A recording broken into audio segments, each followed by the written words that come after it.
If you're facing a billing hold on TikTok, it can be frustrating. Follow these steps to quickly resolve the issue. Step 1. Check your payment method. Before filing a refund or dispute, use the srock.com link in the description to open the refund dispute deadline calculator and confirm your deadline. Step 2. Review billing information. Go to your TikTok account settings and review your billing information. Make sure all details, such as your billing address and credit card number, are accurate. Step 3. Clear app cache. Sometimes app glitches can cause issues. Clear the cache of the TikTok app by going to your device settings, selecting TikTok, and choosing the option to clear cache. Step 4. Restart the app.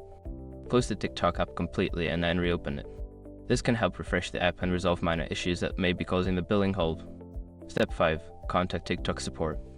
If the hold persists, reach out to TikTok support for assistance. Provide them with details about the issue, and they can help you resolve it. By following these steps, you should be able to remove any billing holds on TikTok quickly. If the problem continues, don't hesitate to seek further assistance from customer support.